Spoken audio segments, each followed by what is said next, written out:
It's time to pick a side. The border war is on the air with BG and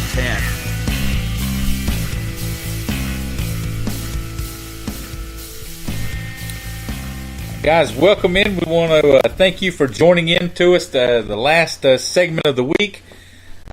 This time we are going to be hitting the NFL. It's about that time of year. OTAs are kicking back up. Brady and Gronk are in camp, they say, or will be there. The TB12 method is across the street. You think that's fake news? They're not really there? I believe in fake news. Actors disguised as Tom Brady? Okay. I know that's a thing. But an article was released a couple days ago on ESPN. The best 15 NFL free agents on the market. Several guys with Cowboys and Panthers and some Redskins ties to here, so we'll go ahead and get started on this one. The name at the top of the list, and one that is surprising, why does this man not have a job? Dez Bryant. We're not going to get in, or I'm asking us, TanMan, let's not get into the whole locker room issue. We've covered that on this show. We don't, and the thing is, you there's a lot of conjecture involved. So let's just assume that this is a football/age/money issue, because that's all we really know about. I'm starting to think, okay, first of all, NFC East teams. Okay, so that's what he acted like he wanted.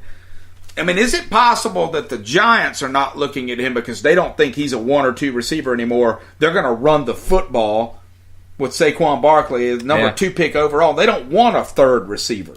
They don't want a slot guy. They want to line up with a fullback maybe and go. As for the Redskins, I think you and I are both confused why he's not a Redskin. He's such a basket case. He's too old to be any good. It seems like the perfect thing for Washington to pay him $83 million a year to come and absolutely be worthless. I mean, that was a match made in hell. I mean, that should have happened. Yeah. But thank God it didn't. Now, I don't know, man. I've always thought the Cardinals made a little bit of sense. I don't know. Well, that's one thing that he mentions. They got some untested guys that haven't really panned out. He mentions it here, and this is a quote from the article. Ironically, the team that could use Dez most is Dallas. But that bridge has been burnt, mortared, demolished, engulfed, sabotaged, and blown to smithereens. So I think the conspiracy theories of releasing Dez and bringing him back at a lower price tag to Big D are out. Keep it simple, stupid is a pretty good. I mean, that stuff doesn't really happen and it doesn't work. Jason Witten has mentions that Witten has suggested New Orleans as a spot. I think New Orleans is one of the places I said. You mentioned the Cardinals. It says they could theoretically find a spot for him, but not really. This guy says the Packers are the best fit. This guy says the Packers. Ironically, the one team that Dez came out and named by name in the first week he was released and said, I don't have any interest in playing there. They feel like our biggest rival. We've lost too many playoff games. I don't want to play for the Packers. Well, look, it's kind of funny that it works out that's his best fit. We just said Witten mentions New Orleans. It says they only have $4 million in cap space, but the Packers have more than $10 million, which would be gracious plenty space to fit Dez in, because I don't believe Dez is taking up. Here's my prediction. Here's my prediction. He ends up on. You give me a list of 6 to 7 of the most dysfunctional franchises in the NFL. He ends up on one of them, and here's why. One of those teams has a front office. See if this makes sense. And I don't mean this to be disrespectful to Dez, but look, clearly something's up here, right? Can you admit that as a Cowboys fan? Something's up with this guy. I mean, he's toxic in some way, whether it's salary. Somewhere along the line, his name has become something has happened. That or his foot is worse and is never fully recovered from his surgery. Either way, my point remains salient. Okay, one of these dysfunctional franchises. Speak English. That was English. It's America. It was English. One of these teams blinks. Does that make sense? Somebody one of these teams is like, sign Dez Bryant. Yeah, just do it. I mean, and I don't know who it'll be. The Chargers, the Browns. Take your pick. One of those terrible, terrible teams, of which the Redskins are clearly slightly above. So it's not happening. You guys, it has Dominique Rodgers-Cromartie. Love it. The Love 10-year vet still on the market, and it's got his fit to the Redskins. 32 years old. He still runs a far below 4.5 40-yard dash. I've seen reports he can still run a 4.29. I don't know if that's true, but here's the thing, man. If you get him for the right price, cornerback to me is one of the positions in today's NFL where headiness still matters. This guy is a ball hawk. You obviously are not going to throw anything at Rodgers-Cromartie he hasn't seen. I love that he knows the division well. But again, it's all about money. You don't overpay for a 32-year-old cornerback, but his locker room presence would be invaluable. This feels good to me. I like it. Well, it mentions that Cromartie has, set a personal mark to be on the team by training camp. You guys bring in Orlando Scandrick. So you got some big shoes to fill. You still haven't found a replacement for Bashad Breeland. Seems to be a pattern for what I mean. Still haven't. How about a tackling dummy? Can Cromartie step in and fill Breeland's shoes? A well-built campfire could replace. Can he fill Breeland's shoes? I don't know.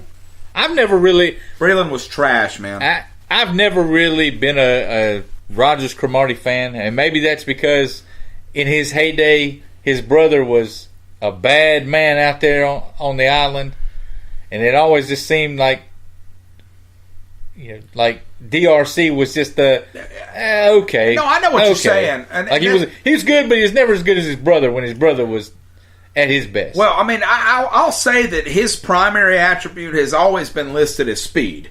I mean, he made himself an NFL career when he ran that 40 at the Combine back in 2002 or whenever it was. But again, it's veteran leadership. It's somebody that knows the division, and along with Orlando Scandrick at safety. I mean, you got guys that have some knowledge of the guys you're trying to beat. Again, it's about money. I mean, you don't overpay for it, but I like it if it works out. A couple of former running backs will go. Both Cowboys. One of them a Redskin, Alfred Morris, and DeMarco Murray. It's got Morris as his best fit to San Francisco. What's the deal with Alfred Morris, you think? What happened to this guy? I've never really understood what happened in Dallas. I still really don't understand what happened. Well, I know what happened in Dallas. We drafted Ezekiel Elliott. Right. But look, maybe I don't understand the running back position that well, but Morris should have made some noise last year. The door was wide open for him. It says here he averaged almost 5 yards a carry on 115 carries last year. The 115 carries is the problem, though. I mean, why did he not earn more carries than that in a season where Ezekiel Elliott, how many games was he suspended for? 6. And he didn't play in, I think, one other game. So he missed 7 games. I don't remember him not playing. I remember him leaving fairly early with like a gimpy leg or something. Now, I know he only carried in that Denver game where Denver beat the brakes off of us. He only carried the ball like 9 times. I think that's what I'm thinking. That's because we were down like 40-0 4 minutes into the game. But either way, what my point is that Morris, his average looks good, but if he were the running back that you thought you had in Washington, you'd be trying not to wear Ezekiel Elliott out in the first 3 years of his NFL career. To be honest with you, I'm still hopeful that somehow he ends up back in D.C., but that's very, very unlikely with guys coming in now. Yeah, no. This has got him going to San Francisco. I think that is probably a really good fit. The 49ers lose Carlos Hyde. He's in Cleveland now. Carlos Hyde, I'll tell you, an undervalued back, though. Yeah. A guy who has produced consistently and gets virtually no attention at all for it. But they've got Hyde in Cleveland. The 49ers bring in Jerick McKinnon. McKinnon's never been anything other than a nice other piece in his time in Minnesota. How much do you think Alfred Morris's issue is his personality and his lack of an ability to go into a GM's office and advocate for himself? And I remember when he was in Washington, he was making $6 million a year, and he was still driving a used Datsun. Well, they don't make those anymore. He was like a 274th round draft pick, and he was making like $12 a game. That's why he drove the used Datsun. $12 a game. Yep. Let me write that down. Look it up. I'm going to check and see. Look it up. 12. Alfred Morris. Hang on, I'm writing. Would you stop talking? 12. While you're writing, dollars. DeMarco Murray. Hang on. Dollars per game. Okay. Yeah. DeMarco Murray, he had a breakout year his last year in Dallas. Since then, he's been on a couple different teams. Titans. He's been on the Titans. He was with the Eagles for a season.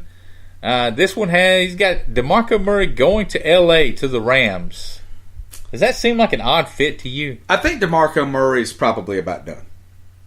I'm not trying to be mean. DeMarco, I mean, this is not a position that has a lot of longevity shelf to it. life. I don't know that it matters where DeMarco Murray goes. I hope he has saved his money because I think he's probably done making any. I think DeMarco Murray has got some football left in him. I don't know if it's as Did you say that just because it's exactly the opposite of what I just said? No. You have no notes, so it's hard for me to tell. That's because I've got a giant brain full of knowledge. You do have a giant brain, but full of knowledge. Okay.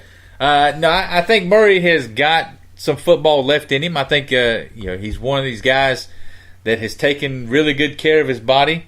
So I think that he's still going to have a few more years. I just think that Tennessee, he was in Philadelphia with Chip Kelly. That was not a good fit. Nothing was a good fit. No, that was not a good Kelly. fit. He goes to Tennessee. How many people have you said that about? Everybody. Everybody that was in Philadelphia with Chip Kelly? Yeah, he goes to Tennessee, Malarkey, trying to kind of get too creative with it. I don't know. That's another place that didn't seem like a great fit. He's a physical run up the middle back man. You got to pound him right up the middle. That's what he does. As far as the Rams, I think Murray's good enough to be a starter in this league. If I'm him, do I want to go to L.A. and sit behind Ty Gurley? I don't. Well, I mean, the fact that we're even talking about that makes me think that you're alone in your opinion that he's a starter in this league. No. And if he's a starter in this league, then why are we talking about him going to the Rams? Well, Dez Bryant's a starter in this league, too. Dez Bryant is not on a team. Neither is DeMarco Murray. What's your point? Neither one are starters in this league. That's my point. Another guy. Here's one that I want the Cowboys to get in on. Neither one starts next season. Ooh. Let's find out if they're starters in this league. Dez Bryant will start next year. The one guy that I want Dallas to get in on, other than Earl Thomas, Calgary Argonauts, than Earl Thomas, is Kenny Vaccaro. Man, I don't know why. I've always been a Kenny Vaccaro fan. This one has Vaccaro going to the Panthers. That's a great fit. It's a great fit. That is. He plays the style of football that would make me a secondary Panthers fan if it weren't for their joke of a quarterback. Well, look, the safety spot in Carolina is one that is much like Dallas, wide open. They don't not bringing back Kurt Coleman next year. Trey Boston, the former Panther, is still floating around out there. But you listen to some of the radio shows out of Charlotte, and you don't get a feel that they really even cared for Trey Boston that much. A lot of talk that he didn't really get a lot of the schemes they were trying to run up there. It's an under talked about story. Maybe we do a segment on this midway through the season if we get a little more information. But you got new ownership coming in Carolina. Does the emphasis on the culture of this team change some? I mean, Jerry Richardson had his hands in that. Thank you. Yeah, but we talked about that last year with that sort of strange GM situation and. You remember we both talked about this idea that they were family and all that. Maybe that all changes. I think the new owner would be wise not to rock the boat. No, I agree with you. That doesn't mean he won't. I think they've got other than Jerry and his foot tickling fetish or whatever that mess was up there. I don't want to talk about that kind of stuff. I think that they've got a good solid locker room. They've got a good culture up there. I think I just threw up in my mouth a little bit. What? Just Jerry and that foot word. I can't. Just move on. Move on. Doing a little tickling. Move on. Tickling the feet. Last name on the list that jumps out at me. God. Adrian Peterson, the future Hall of Fame, first ballot Hall of Fame running back. Sound on there? No. I mean, really. Peterson had a uneventful stint in New Orleans. 81 yards rushing. Gets traded out to Arizona in the middle of the season. Gets hurt. 400 yards rushing. Season over. 2 touchdowns. This has got Adrian Peterson going to the Cowboys. And I want to say, did I wake up and all of a sudden it's like 2006 again? Is it 2007? I mean, what is this? Adrian Peterson's 99 years old, man. Let this man retire in peace. I think it's extremely unlikely that Adrian Peterson is on an NFL team Week 17 next year. Wherever he ends up, Dallas, not Dallas, it does not matter. If I think DeMarco Murray's washed up, Adrian Peterson was washed up this time last year. It's over. This article quotes, perhaps now is the time for a long-rumored dalliance to come into existence. Stop it, man. Yeah. It's over. It does not matter. Got Rod Smith backing up Ezekiel Elliott. Again, let me quote. And Elliott is going to get 350 to 400 carries this year, and he's going to catch the ball out of the backfield. There's no place. There are no carries for AP in Dallas. 448 yards and 2 touchdowns. That's what we're talking about a year ago. He's unlikely to even produce that again. Yep. So, guys, that's a wrap. You can find us again on Twitter at The Border War. BG is at BG_Border War. I am TanMan3264. You can email us, CarolinaBorderWar@gmail.com. Listen to the show. All of them.